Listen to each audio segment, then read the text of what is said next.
is nervous sellers or sellers in general, when you're meeting with people who are ready to list or want to talk to you about listing, like what kind of questions are you hearing right now? Are there any things that seem a little out of the norm from other years? I mean, I think the biggest one would be pricing. So like, I have to admit, I'm not finding sellers nervous, really. I think most of them recognize it's a seller's market. And, you know, if they're in, they're in. But I think it's the pricing part, because there's a wild card component to it. Because obviously we can comp something out and we can come out with a pretty solid number based on those comps, but the market's trending faster. So trying to educate them on, and even from our point of view, trying to figure out the number, and then how to prepare them for the fact that, like, yeah, we're going to push the envelope so we don't leave any money on the table. However, if after 7 days we don't have enough activity, we're going to have to drop that price because we didn't get it quite right, based on what's happening. And I definitely think I am seeing a shift in things. So that seemed, and Eileen, you're in our neck of the woods, but it seems like a week ago, maybe I walked into Brenda's office and I was like, I think we just saw a little bit of a change, because all of a sudden there were like 5 listings that had been on the market for like 7 days. And we hadn't seen that in forever. Isn't it funny that seems like a long time now? I know. Like 7 days. Price must Absolutely. It's crazy.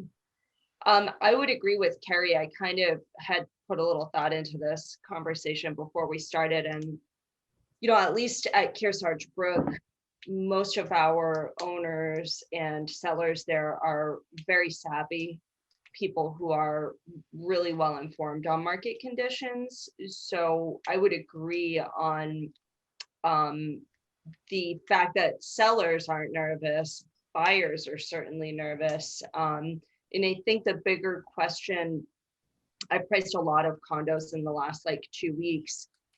We give our price range, and of course, nobody wants to leave any money on the table. So I think the bigger question is, do we try to take advantage of this market and start at our max high price? Or do we start at the lower end of the range and, hopefully prompt multiple offers?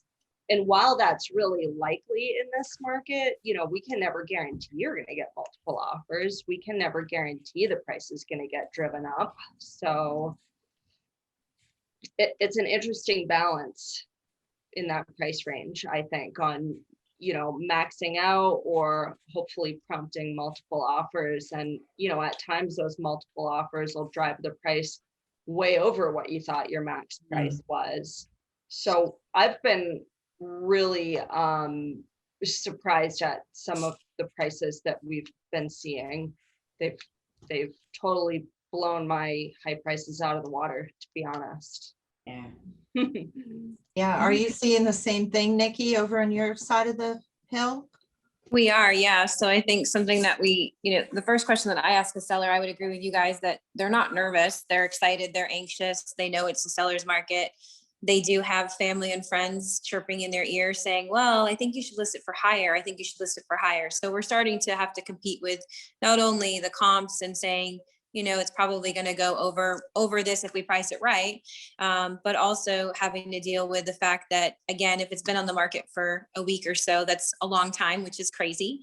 Another question that we're asking though is, me anyway, is saying, how quickly can you get out? Do you have a place to go? Because we don't want to get an offer and then have no place to go and we lose that offer. So that's a question that we're having a discussion about, when we first meet, when we're doing our CMA, which is how quickly can you get out? Do you have plans to move? How can we help you find another location? And then what we're talking about too is the different options for when they decide they want to list, which would be a regular listing where you put it on the MLS and you schedule the showings as they come in, doing an open house, and then doing the delayed showings, which we're seeing more and more of. I'm finding most sellers up here either want to do the regular listing or they want to go ahead and do the delayed showings to be able to just kind of get out of their house once. But pricing is definitely, it's tricky right now. We're saying this is what the comps are showing us, we can price it a little bit higher and try and see if we can get that. But again, if not, we need to talk about reducing it. And then I always have the conversation with them about having now to sell it to the appraiser as well, because those are going to start to be an issue. We've been seeing around these parts anyways, with a lot of these multiple offer situations. I've just been encouraging sellers to, you know, maybe counter with asking your buyer to close that gap should the appraisal come in low. In the past, I would often see buyers say, you know, we'll agree to that up to $10,000 or we'll put a cap on it. And lately people are just saying, hey, we'll pay the difference. We don't know what it's going to be, but we're just going to pay. Yep. I haven't We're had finding, oh, I'm sorry, go ahead. no, I was gonna say, we're finding a lot of buyers now are saying, I just want to win. You know, they've lost so many offers and they've lost so many properties. They'll do anything to quote unquote win. Yeah. Well, and I haven't had a single listing, I can honestly tell you guys, in the last 6 months sell where I have not insisted on the contract we accepted have the language stating that the buyer agrees to make up the difference should the property not appraise. Every one of my sellers has had that. And when you're insisting on it, you know, you're countering back and insisting on that. It feels a little ballsy, but now it's just common. I haven't written an offer for financing without it in the last probably 4 months. And I haven't had a seller accept an offer without that written in the contract. So that's interesting. Yeah. Definitely a tough conversation to have with your buyers. Yeah. Well, it doesn't always feel good, right? Because if they're, you know, if they're making an offer, I had a listing, you guys, it was listed at 389. We thought we were pushing the price. No, I'm sorry. Yeah. We listed at 389. We recommended that it be listed at 359. The people who came and bought it for 430 with that contingency stating they would make up the difference, and it appraised at like 360 and they made up the difference. Amazing. Yeah. It doesn't always feel good. You know what I mean? Really? I mean, it's great to make the money, but well, and it's a conversation about their financing too. If they are in fact financing it, you know, if they're financing 80 or 70%, I have the conversation of that's all the appraisal needs to come in at. You know, if you're comfortable with the offer price, let's go ahead and not have a separate appraisal contingency. I do have a client right now who is paying cash and has requested an appraisal because they just feel like the house is quite high. So that's interesting too. yeah, that is. Chrissy, do you have any questions for anyone? Well, I was just thinking that, you know, back when we talk about when you listed and the price reduction time, you know, it used to be like, well, we'll give it a month. Yep. And I was talking with another agent today saying, I don't know, if like 5 days, then say we'll have to reduce it. And it is crazy to start thinking about how it was, you know, we'd say, well, we'll give it 2 months and then we'll come down. Now you guys are at, you know, 5-7 days. And it is interesting to, you know, we've got a couple this week that we're going like, wow, it's sat for a week and we don't have an offer. That's odd. So, I have a question for you guys, Nikki and Chrissy. Nikki, you mentioned, you know, having that conversation with people on where they're going to go. That's something I don't feel like I've had to do a lot around here because so much of what we're selling are second homes. Is that not the case so much in your market? Yeah, so for me, a lot of us are primary residences, a lot of first-time home buyers, so they don't have the luxury of waiting for the seller to find a place. We do some, me personally, in our Littleton area, we're mostly primary homes.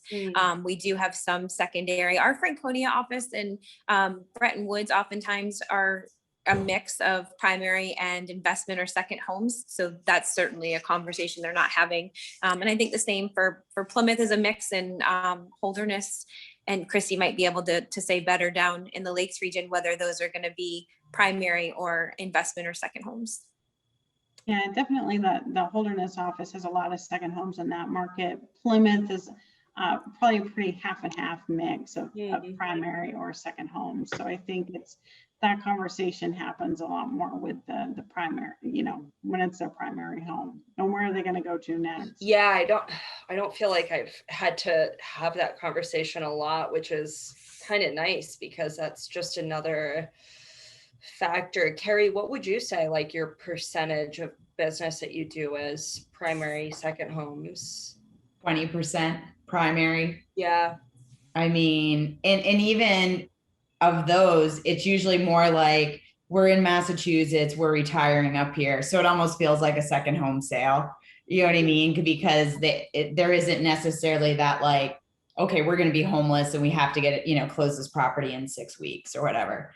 Yeah, I would say, are you about the same? Definitely. Yeah, Especially it's crazy. with, you know, like the focus on Kearsarge Brook, there's 37 units there, plus the future Fairbank Lodge 15 units.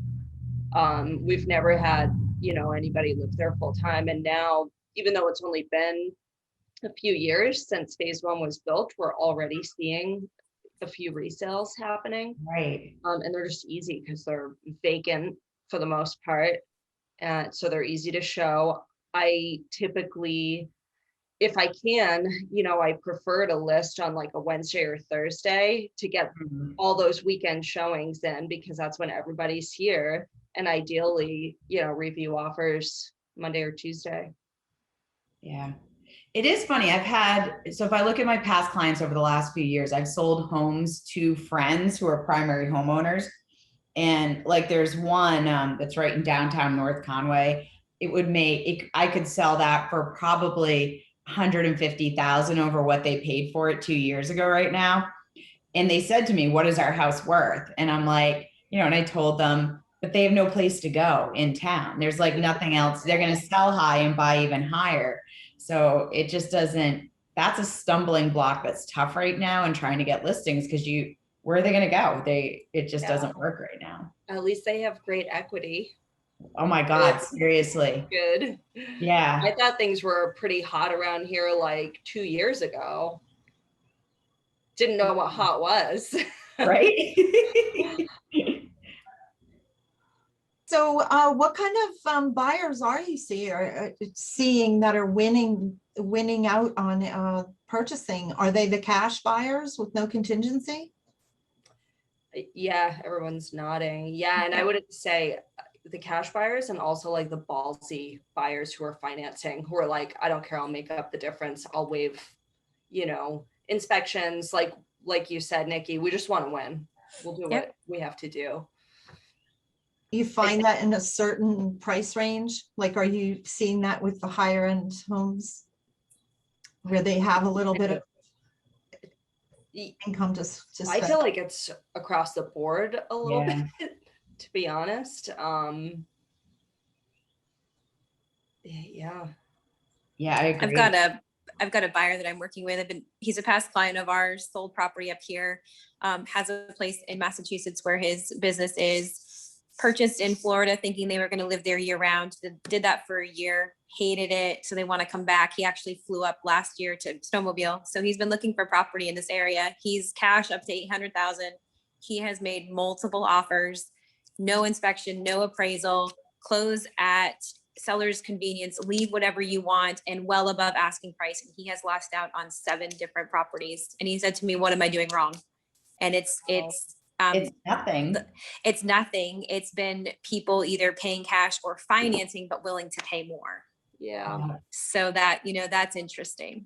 I do think I've been noticing a trend with buyers, and you sort of, you know, advise and they go over and they do all this stuff. And it's after they lose a few times, their mindset shifts. And even though we've been telling them what this market is like, and you know, how kind of really rapidly things are moving and how kind of frantic it is, until they like really experience that firsthand, which is hard. You know, it's emotional. You go see this house, you love it, you decide like, we're going to take the plunge, we want to do it. And you see people lose multiple times. It's kind of heart-wrenching.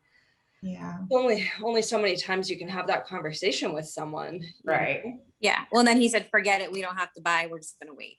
you know, because he's so frustrated, which is true. And he's still Yeah. around. And I think when the right one comes, he'll be ready to pull the trigger. But, you know, he was just like, I'm done. And I said to him, you know, you don't have to buy. You want to buy. And I understand that. And I'm happy to spend your money, but, you know, it's not worth getting fired up about. So, you know, he's still around. He will buy something, but he's just, you know, he actually has said, I'm not going to overpay that much.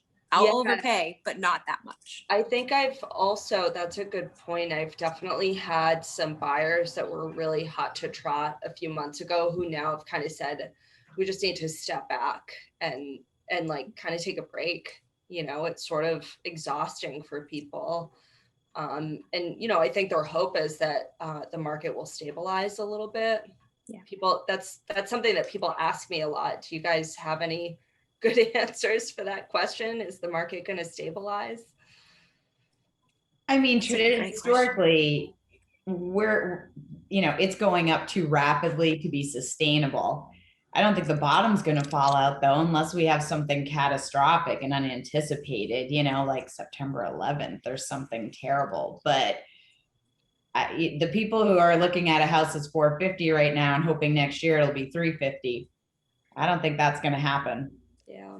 You know, but I think we might get to a point where, I don't know. I feel like, I don't know, for some reason, I feel like this time next year, it'll probably be a little bit different, but. Isn't it? We said that last year and the year before too.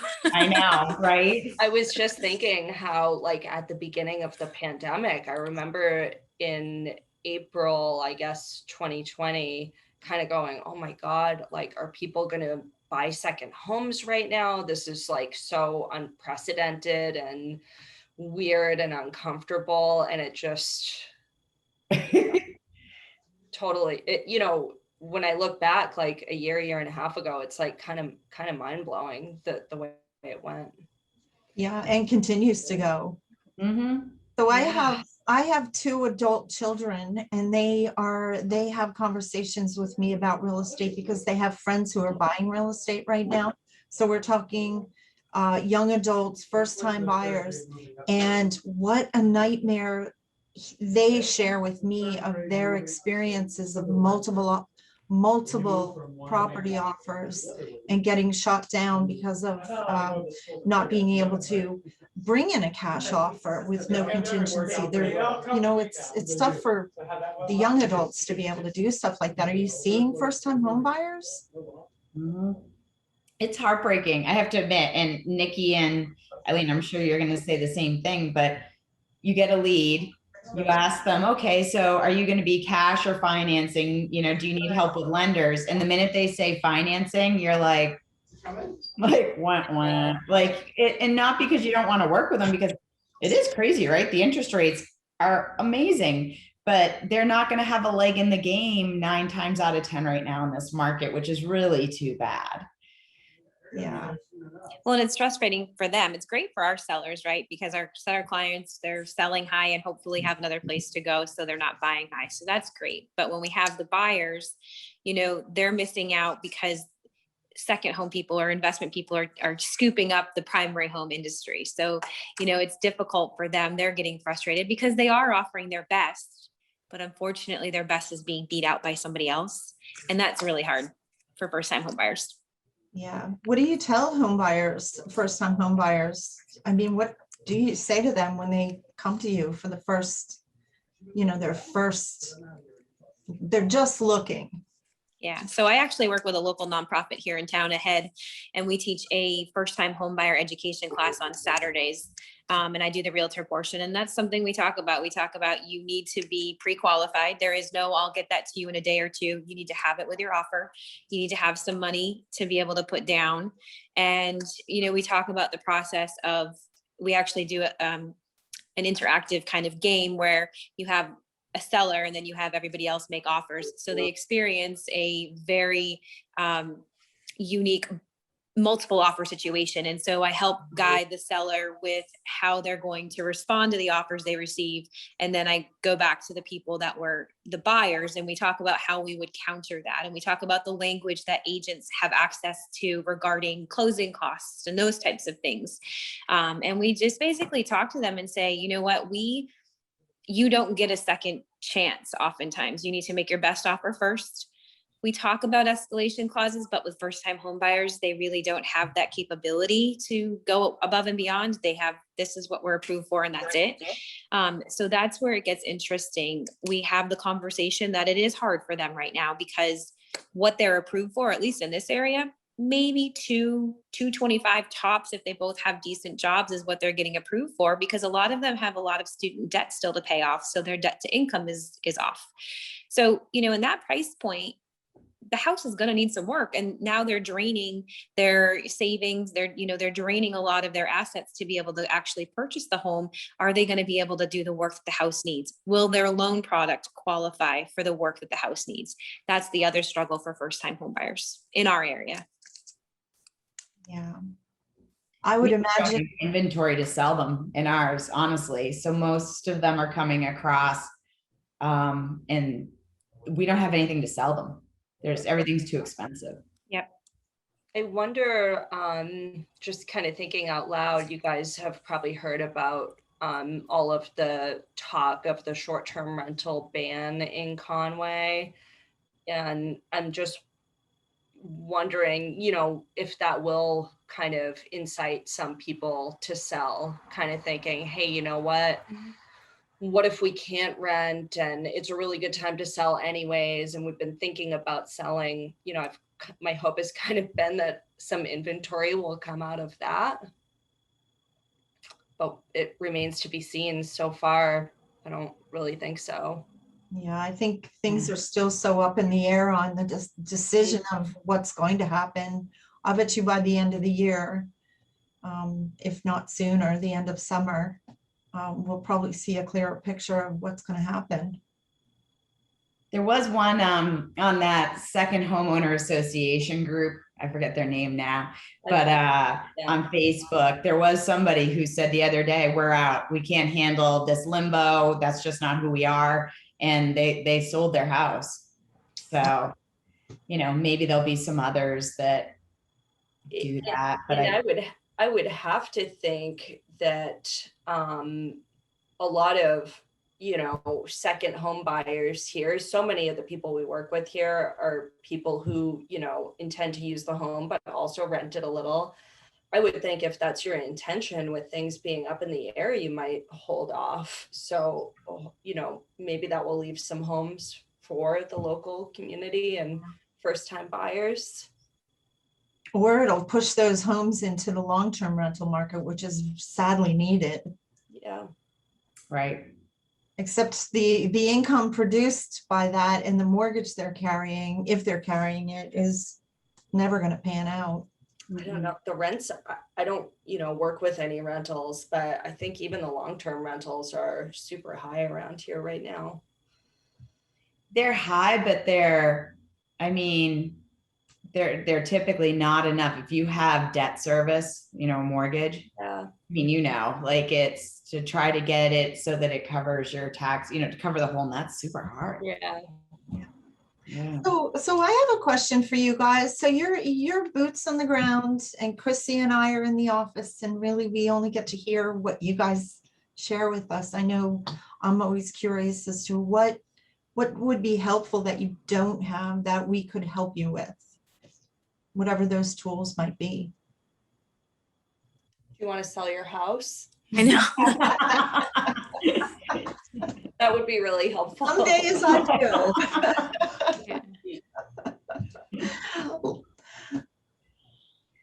I feel like we're pretty set over here. Yeah. I think Chrissy does a great job for us, and I'm sure you do for everybody in that neck of the woods. I think it's just right now a lack of inventory for sure.